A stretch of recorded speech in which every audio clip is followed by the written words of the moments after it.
a.m. in New York City. Good morning, I'm Bonnie Quinn with your Bloomberg Brief. Here's what you need to know. Halted.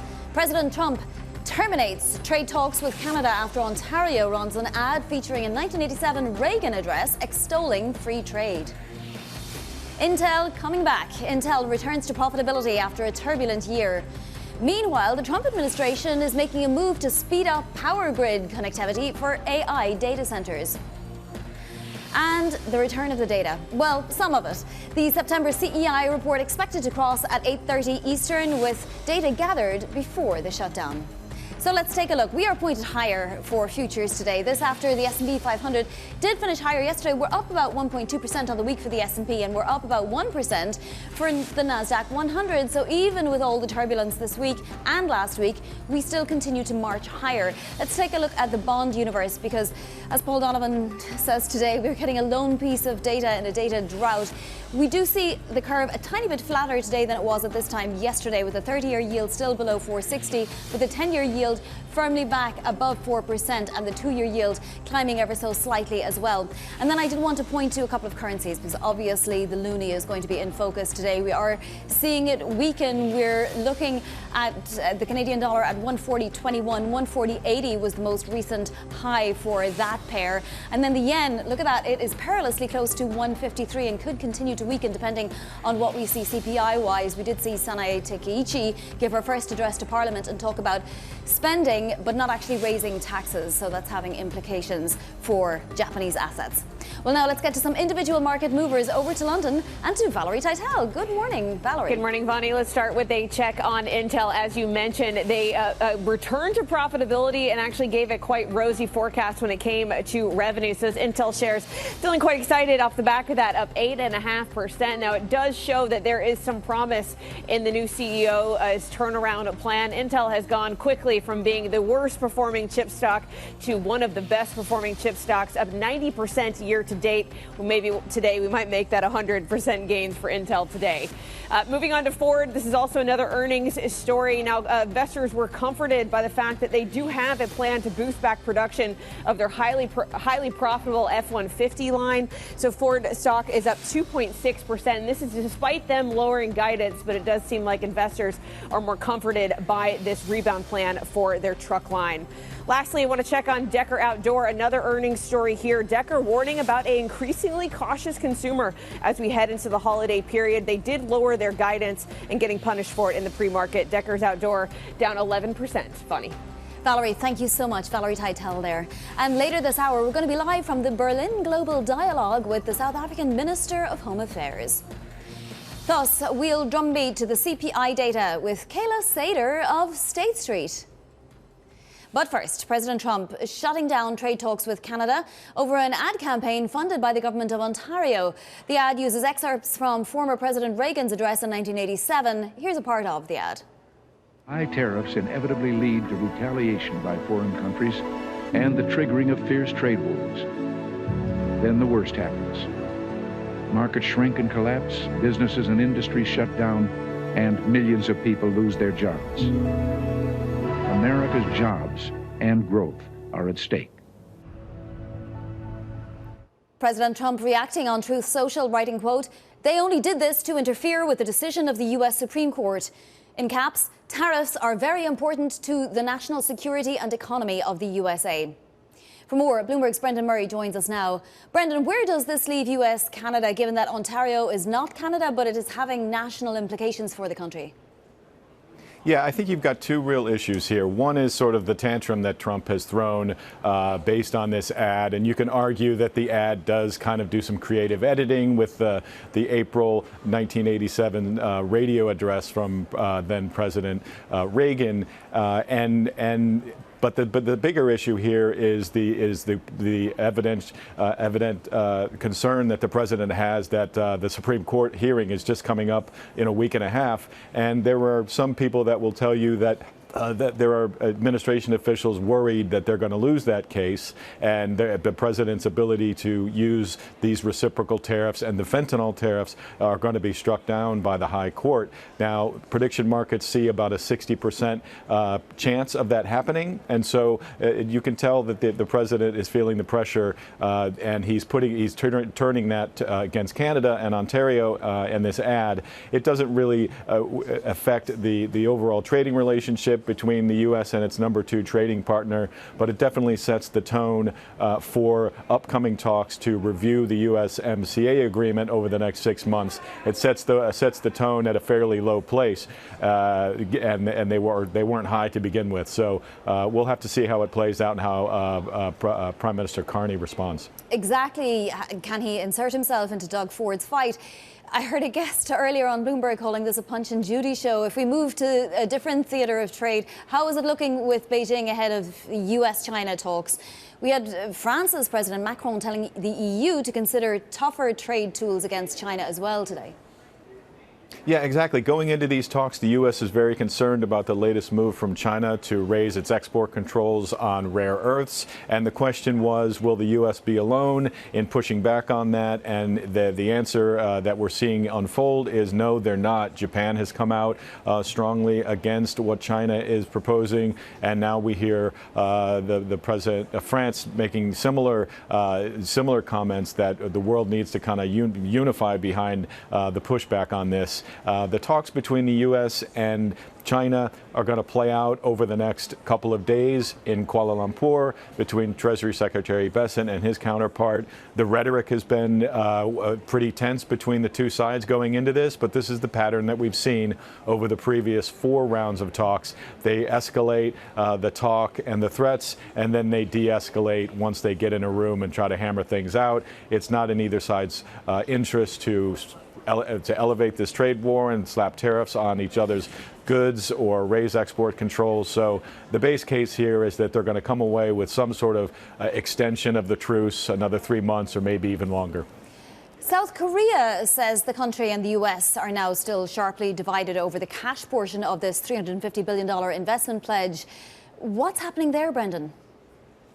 Yeah, exactly. This is one of the deals that President Trump wants to bring home from his trip to Asia. They've already sort of have an understanding of what the deal could entail. $350 billion in investments from South Korea. Now the breakdown of those investments, how it's financed, and where the money's going to come from is the subject of a big debate in the South Korean political circles.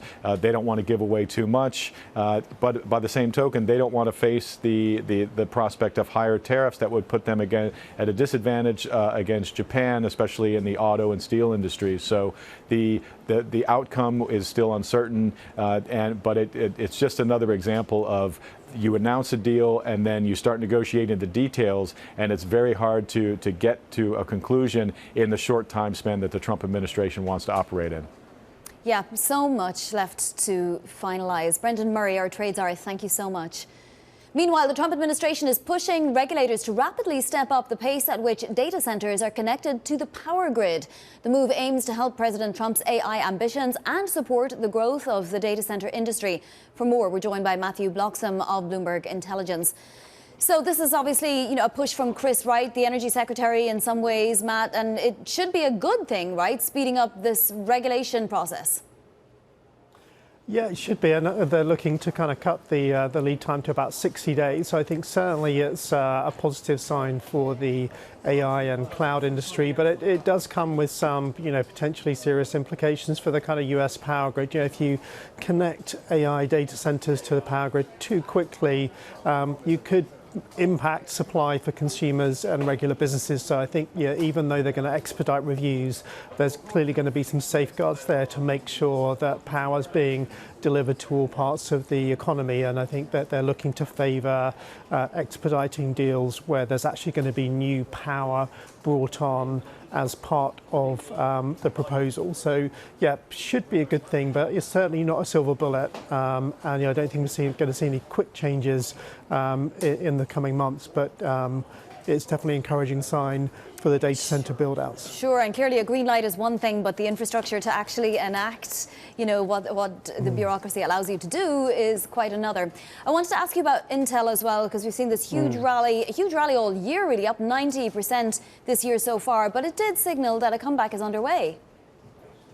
It did, yeah, and obviously, the share's up 90% or so, but I think this is probably one of the biggest relief rallies we've ever seen. Intel was really in a difficult place. Certainly under the new CEO, there are lots of signs that they're moving in the right direction, moving back into profitability, but it's the core kind of PC and server chip unit that's really driving the current growth and this the kind of message that demand is outstripping supply.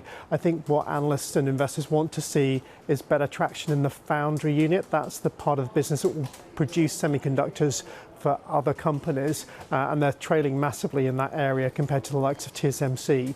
Now, the investment from the government and from NVIDIA could signal some stronger demand for that, but I think that's still where the big question marks are in the market. Can they make a success out of that foundry business? Matt, thank you so much. That is Matthew Bloxham there of Bloomberg Intelligence. Now to other top stories trending on the terminal this morning.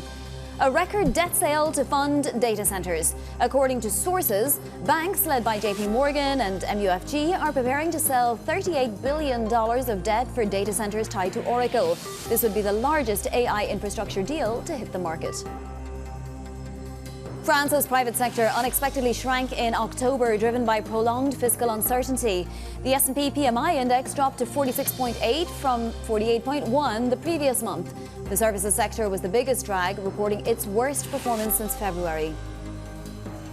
In the US, applications for unemployment benefits rose last week based on Bloomberg analyses of initial claims data. The numbers are unadjusted state-level filings. Now, the Labour Department hasn't issued its weekly report since September 25th due to the government shutdown, now in its 24th day. Coming up, we're live from Berlin with South Africa's Minister of Home Affairs. That's next. This is Bloomberg.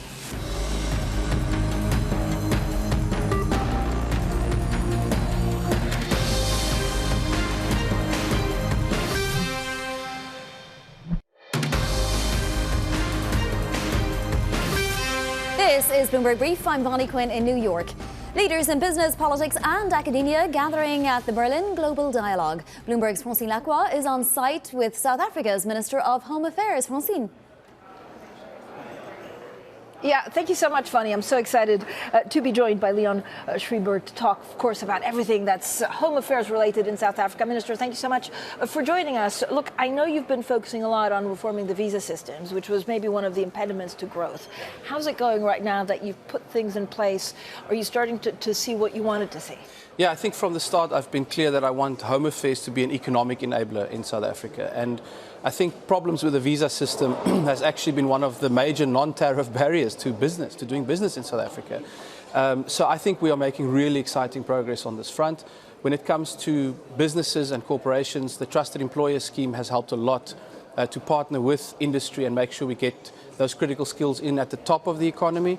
But I think across the board, we are really focused also on sectors like tourism. One of the big challenges we've had for a long time is that we are not able to unlock markets like India, China, Indonesia, and that's simply because they require tourist visas if they want to come for a holiday to South Africa. In contrast to that, we've seen strong growth in countries that don't require visas, and so obviously that tells us the visa system is one of the key problems.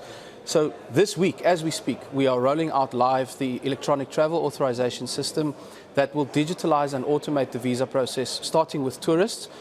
We are focused on the G20 summit that's taking place at the end of November initially, looking at those 4 countries in the G20 that require tourist visas for South Africa: India, China, Indonesia, and Mexico. But the beauty of this system is that it is based on machine learning. So it automates the adjudication process. That's going to lead to much quicker turnaround times. It eliminates the need for you to travel somewhere if you live in China to go and apply for a visa and wait weeks to get an outcome. I'm very excited about that for the economy. That could really be a game changer. How many more tourists will, high spending tourists could that be? No, exactly. So there's the overall number. South Africa has almost gotten back to the pre-COVID level, but we're not quite there yet, and we should be actually running ahead of that when it comes to tourism numbers. I think 9.5 million last year in total. About 1 million of those were really high spending. If we do that, if we double that number, just 1 million tourists from some of these other destinations that we're now unlocking, it could have a huge impact. Our research says 13 new tourists create 1 new permanent job. But I think high-spending tourists, the number could actually be lower. And of course, our number one priority as the government of national unity is growing the economy and doing something about unemployment. Minister, I know you've also started a nomad visa category, but that doesn't seem to have taken off as much as the others. Why is that? Yeah, so there is some movement there, but again, the problem is these people are digital nomads. Now you're asking them to fill in a piece of paper. So the digital nomad visa or the remote work visa is really at the top of the list for our next category. So once we have the ETA Foundation working for tourists, we want to add other categories into this. The digital nomad one is an obvious one because it has almost the same application requirements as a tourist visa, with one addition being a contract somewhere abroad. So I'm very excited that once we get the ETA stable for tourist categories, the real game changer, and where I think South Africa has the opportunity to actually become a world leader, is to automate other visa categories using technology to go into more complex visas, starting with that one, but looking at study visas, work visas. Technology can do so much to speed up the efficiency of that process. Minister, what about digital ID? So I know you said earlier this year that you were going to the cabinet to try and push that through. Where are we on that? Yeah, so South Africa has a good foundation. We have an identity system, we have smart ID cards, we have biometric records for holders of those smart IDs and passports, but we have not completed the foundation. So we still also have about 16 million of these very old green ID books that represent serious fraud risks to our economy. So what we're doing first is replacing those existing old insecure documents. We're doing that in partnership with the banks, a very interesting and exciting initiative where we are working directly with 8 of the biggest banks in the country, piggybacking on their network and their existing integration with Home Affairs, because obviously they do ID verification if you open a bank account. And we are now going to use that to push access on a scale we've never seen before so that people can get the more secure document. That's step one. But while we're doing that, in parallel, developing the digital ID infrastructure, the one advantage we have is because we already have biometric records for 30 plus million people. We've got existing verification services. We just need to build the front end now and digitalize that. Minister, I mean, in your mind, would it be something like India's Aadhaar card? Yes, that's one of the inspirations. I mean, we would like to also do what India did in documenting all South Africans. I mean, we still have a challenge with undocumented South Africans. Aadhaar was a huge success on that front as well. But we want to go and move it onto your smartphone. So we want to have digital ID on your smartphone, biometrically secured, exactly like you would do with online banking. I have to make this point. South Africa is a world leader in online financial services. I mean, online banking in South Africa is way ahead of many countries around the world. That's why it's so great that we can partner with banks to use the same principle for government services. And I think the key point is remote authentication. That's really the power of digital ID, that you can prove who you are through a smartphone linked to your facial biometric. Minister, around the world there's been an explosion of anti-immigration sentiment, and South Africa has not been immune to this, and so we've seen some xenophobic violence. What is your department doing about it? Yeah, I think South Africa actually is a neglected part of the global migration story because as much as we have similar challenges to other countries, we also have a much higher unemployment rate. And that is really when you then have undocumented migrants coming in, seen to be competing with unemployed South Africans, that becomes a real tinderbox. So we are managing it responsibly, first of all. We're anchoring what we do in the rule of law to make sure that we also protect social cohesion, even as we enhance our enforcement operations. We've deported 51,000 people in the last year. That's more than France and Germany combined. If we had more resources, we'd be doing more of that.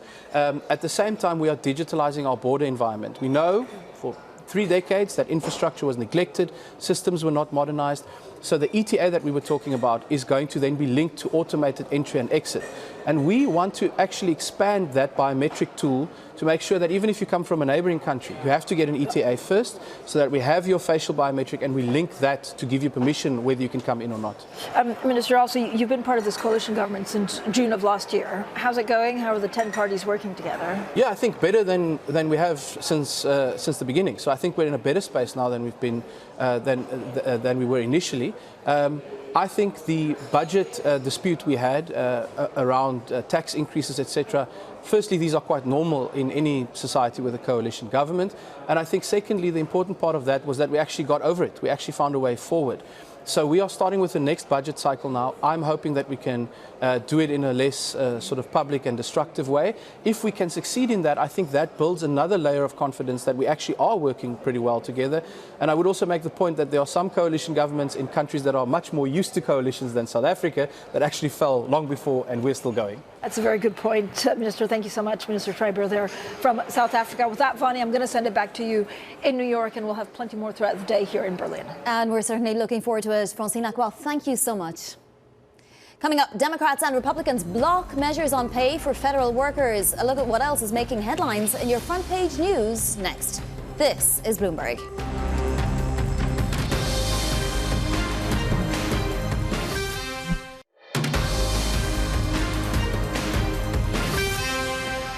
It's time now for your front page news. First up on the New York Times, Senate Democrats blocked legislation that would pay essential workers during the shutdown. The GOP also blocked a pair of Democrat bills that would have paid a broader cohort of workers. Democrats say they opposed the GOP measure because it would hand President Trump wide latitude to pick and choose which workers receive pay.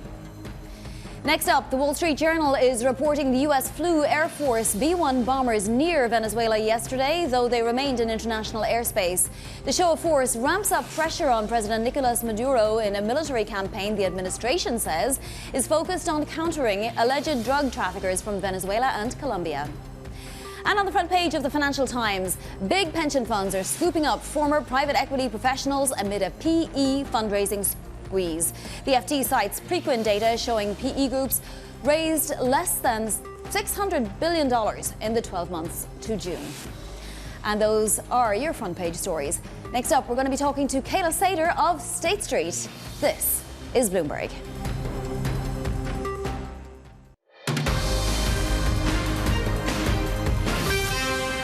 It's 5:30 a.m. in New York City. Good morning. I'm Vonnie Quinn with your Bloomberg Brief. Here's what you need to know. Halted. President Trump terminates trade talks with Canada after Ontario runs an ad featuring a 1987 Reagan address extolling free trade. Intel comeback. Intel returns to profitability after a turbulent year. Elsewhere, the Trump administration making a move to speed up power grid connectivity for AI data centers. And the return of the data. Well, some of it. The September CPI report expected to cross the wire at 8:30 a.m. with data gathered before the shutdown. So all eyes on the data later on, even though we have a fairly good idea of what we're going to see. That said, we're quarter way through earnings season at this point, if you can believe it. And Intel's report yesterday casting perhaps a better eye on futures today. They're certainly pointed higher. The S&P did finish the session up 0.6% yesterday, and we're up more than 1% of the week so far. Same story for the Nasdaq 100, a weekly gain of about 1%. So we're definitely headed in the right direction market-wise. Let's take a look at bonds, because certainly the shutdown in day 24 should be having a bit of an impact on them. Maybe we're seeing a tiny bit of flattening with the 30-year yield still below 460. The 10-year yield, though, back above 4%. We await that CPI data, of course, in 3 hours. And then take a look at a couple of currencies, because the loonie moving higher as the market responds to Trump's stance on Canada. Recent highs around 140.80, so we're not that far off that. And the yen moving very close to 153 right now. We'll see if it goes above 153 after the CPI data. But the first reason for it moving is that in Japan, Sanae Takaichi gave her first address to Parliament. Let's get to some individual stocks to watch now. Over to London and Valerie Teitel. Valerie. Good morning, Vonnie. Let's start with a check on Intel, because as you mentioned, their results out after the bell yesterday. They did return to profitability and raise their guidance off the back of some solid demand for PCs. Now, Intel shares are up 8.4% in pre-market off the back of this. Really, I guess, assuaging investors that their turnaround plan is on track. It has been a turbulent year for Intel, but shares are now up 90% year to date. And with this pre-market move, we could make it 100% gains today. Keeping with earnings, let's move on to the auto industry. Some solid news out from Ford. They did beat on profit and came out with a solid plan on turning around production of their very profitable F-Series of pickup trucks and super trucks. So Ford shares moving 2.8% higher in the pre-market. And this is despite Ford cutting guidance. This is kind of on the back of the fact that one of their key suppliers had a fire, and that did hamper production of their trucks and super trucks. But now they have a turnaround plan to boost production, and it does seem like investors are thinking this is good news going forward. Lastly, again on earnings, Decker Outdoor, Vonnie, this is the maker of UGG boots and Hoka running sneakers. They did warn on a cautious consumer headed into the holiday season, this on the back of tariffs impacting their activity. So they did lower their guidance, and shares are getting punished for it in the pre-market, with Decker's Outdoor down 11.5%. Vonnie? Valerie, thank you so much. Valerie Teitel there in London. State Street's Cayla Seder looking ahead to today's CPI data, saying it should cement a Fed rate cut next week, but don't be so sure about December or January. She writes this: looking at daily price trends for October data, there is evidence that non-tariff affected prices and imported good prices are accelerating. This could push back on current market pricing by January, especially if inflation expectations begin to rise. Cayla joins us now. She's macro multi-asset strategist at State Street. Cayla, we'll get to the forward guidance in just a moment, but first of all, Julian Emanuel just out with a note a moment ago saying that this data will pierce the fog. But are we so sure we're going to see what we expect, as in a slight deceleration in pricing? Yeah, hi, Vonnie. Thanks so much for having me today. We are expecting spot 4.2 headline and spot 3.2 in core. And so that is in line with overall expectations. So that's one of the reasons why we expect market pricing for the Fed cut next week to still hold, is that our expectations are aligning with the market expectations. Are there any blind spots that maybe we haven't been seeing? And if not, then why do you think inflation should suddenly accelerate again going into October, November, December? Yeah, so a couple of things that we're able to get more insight into inflation is we have something called price stats, which is a daily measure of inflation using online prices. And what we saw heading into October is that prices were starting to accelerate a little bit. And if you asked me this question 2 weeks ago, I would have been very concerned as we were seeing that acceleration. Fast forward to today, and we're seeing less acceleration than before. Now, with that said, we're definitely not out of the woods. This inflation is looking a little punchy. When we look at prices from a, for example, tariff affected or imported standpoint versus non-tariff affected or non-imported goods, what we're seeing is that non-imported goods inflation is still quite high, and we're seeing some signs of tariff inflation. Now, this is not as bad as earlier in the spring, so that's really important to note. With that said, it's important to put this into context with Fed pricing so far, because what we're seeing is that even if it's not as bad as it was, it's not great. And so that does push back against some of the pricing for December and January. Yeah, the labour market, though, isn't great either, Cayla. And the longer this shutdown lasts, the less great it looks. We crunched the numbers. I mean, so did many people from state data. And even those 4 states were missing out of that data. We found that initial jobless claims climbed last week, 227,000. So, a further slight weakening in the labour market. The Fed can't ignore that either. Yeah, that's a really good point. And, this push and pull of the labor market and inflation is what makes the current environment so challenging. I think one thing that's really important to consider is, why are we seeing jobless claims rise? And would rate cuts really help that? If these labor market issues are being driven by uncertainty around policy, especially on the fiscal side, and perhaps where tariffs are going, things like that, I would argue that rate cuts may not be able to fix that issue. And simultaneously, because we still see sticky inflation, it would be pragmatic for the Fed to be relatively cautious here. So, Cayla, are you saying that we may not see a cut in December, but if we do see one in December, we'll likely not see one in January? Yeah, yes. Okay. Agreed. So what about the shutdown then? How much does it impact the labour force? How long would we have to see it last for it to really impact those, data that we'll eventually hopefully see again? Yeah, that's a great point. And something that markets are definitely concerned about is, how are we supposed to navigate this environment when we don't have official government data? Because where it stands now, it's going to be really tricky to have data for the October inflation print. And data integrity and data quality is really important. So that's, fortunately, that's why we have something called price stats, and those using online prices is really helpful here. But this does leave the market overall in terms of official data in kind of this very gray spot. And so, I think that's why being cautious is the most important or most pragmatic path forward here. You know, you also say in terms of the markets, you're keeping a close eye on liquidity as excess reserves in the financial system are declining. Are you actually concerned, Cayla, or do you think we're several months away from any kind of concern? Yeah, that's a great point. I think liquidity is something that's really important to keep an eye on here. And one of the biggest risks to the overall, equity market rally and overall risk assets. We do see some signs of funding strains, but this isn't total turmoil or anything like that. It's just something to keep an eye on.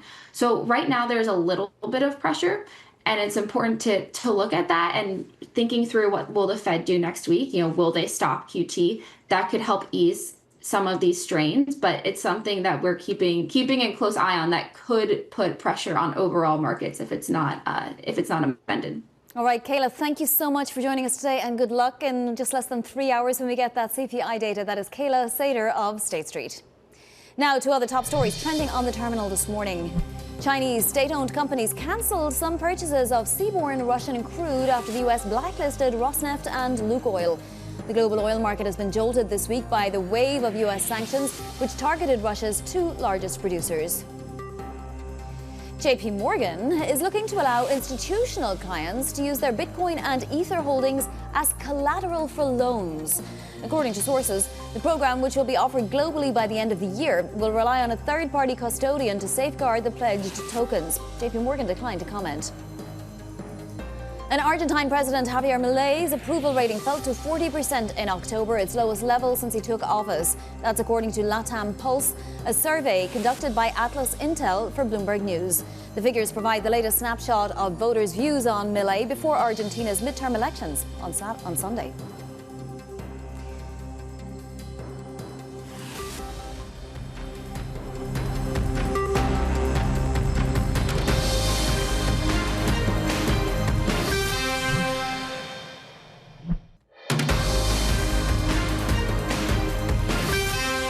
This is Bloomberg Brief. I'm Bonnie Quinn in New York. President Trump shutting the door on Canada on trade talks. That's after the government of Ontario came out with an ad campaign that uses excerpts from former President Reagan's address in 1987. Here's a part of the ad.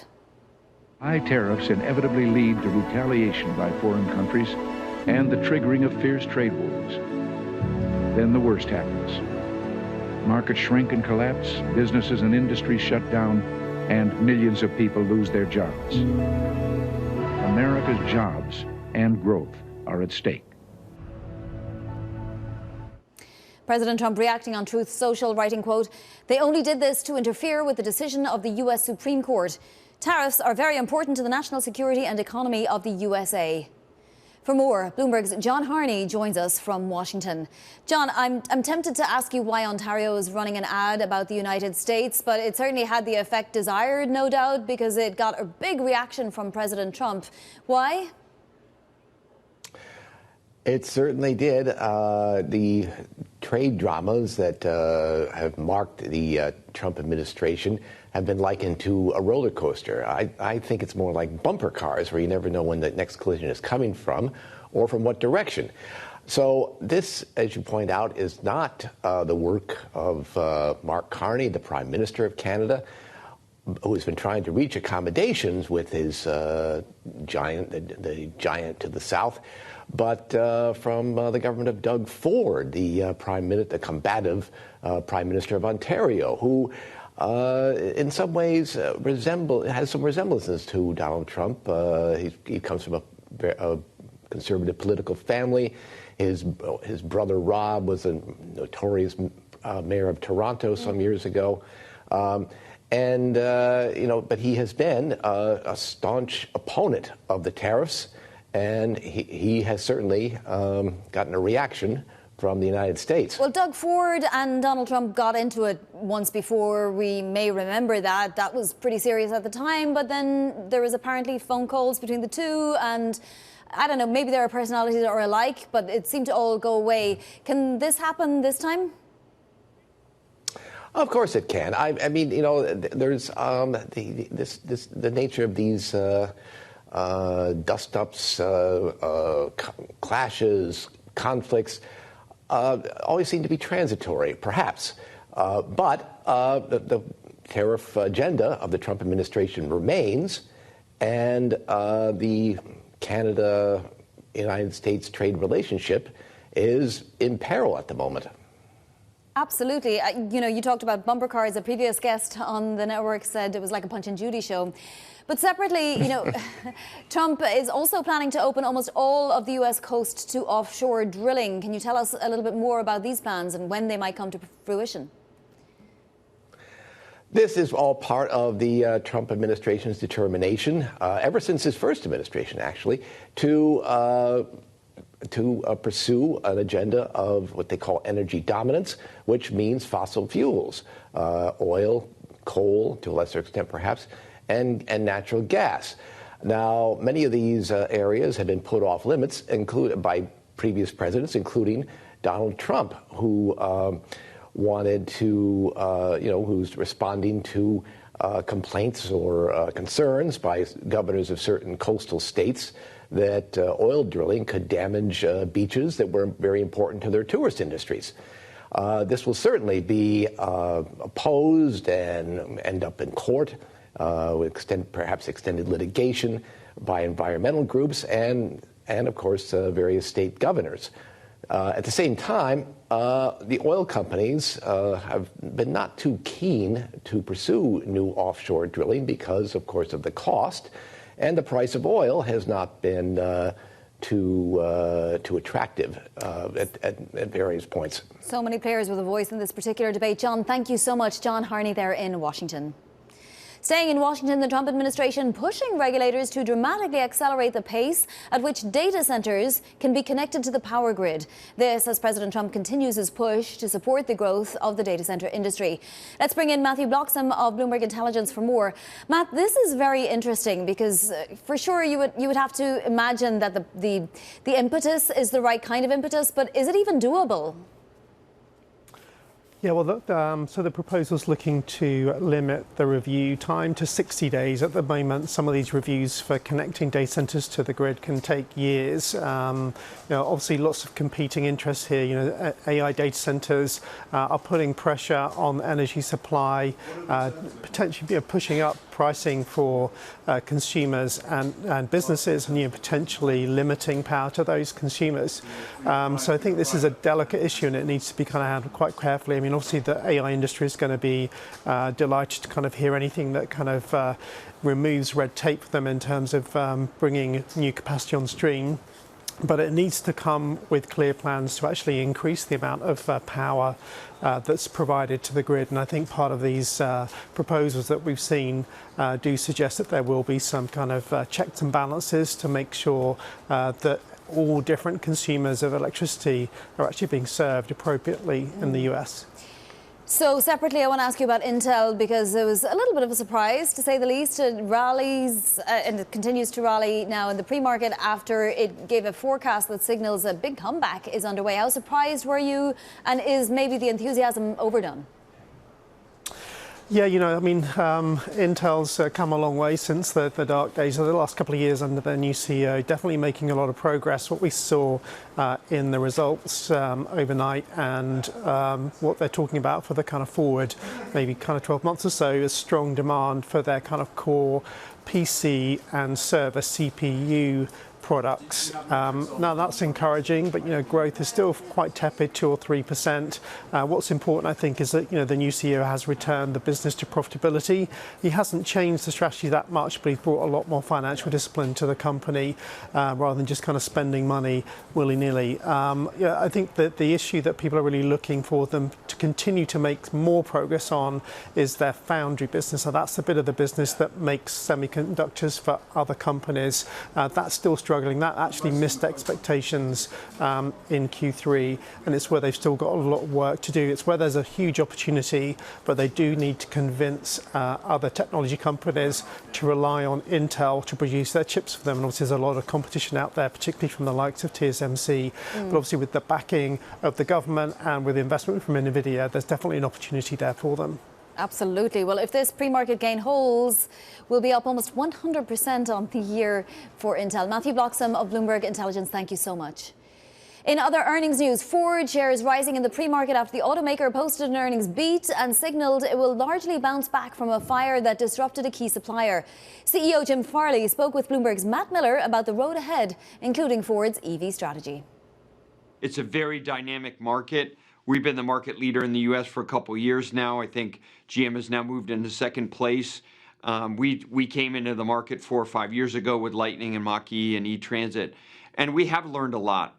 We'll update everyone on how we're adapting to these changes, but the market is clearly, changing in front of our eyes. Now, that isn't the case around the globe, though. Europe is about 18% all electric. The Chinese are really making a lot of progress in Europe. And in China, half the market is PHEV and EV. So globally, because Ford's a global competitor, this EV trend is very strong. And we believe in the U.S. that the affordable EV market is going to be robust for many years to come. That's why we're investing in our universal electric vehicle. Lucky enough to sit with Mary Barra and Mark Royce when they showed their next-gen EV tech. And I asked them how they can get to some sort of rare earth minerals independence. Because, no matter what you do as a business leader, you're always kind of beholden to China or trade talks, at least now. What are you doing at Ford to try and deal with that really difficult issue for U.S. producers? It is, and I would just add not only rare earth, but obviously processed raw materials for batteries. And I would put a new one on the table now, mature node semiconductors that go into every Ford. All three of those are critical for Ford and for U.S. manufacturing. Matt, so you're spot on. Look, for rare earth, we continue to diversify our supply chain. There are some American and FTA country sources of rare earth. They're not as big yet, but we're really encouraged to see the administration's focus on this. And also, those companies are getting more resources now, and they're getting more serious. And with backing of companies like Ford, they'll be able to invest more. I believe we're on the right trend on rare earth. But on battery processed raw materials, we have not made a lot of headway. And the Nexperia shortage is a great reminder. Diodes, transistors, these are basic semiconductor components. They also are being dominated by China. And this is a crisis going on right now, actually. And we're going to have to make our way through this whole transition. Ford CEO Jim Farley speaking with Bloomberg's Matt Miller there. Coming up, we'll get you set up for your trading day. This is Bloomberg.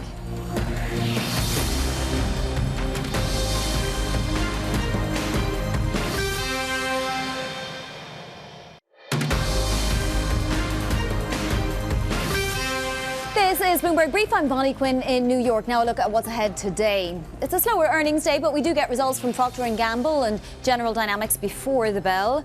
Then I hardly need to tell you this, but we get an inflation print for September at 8:30 a.m. Eastern. That CPI data is coming out, as far as we know.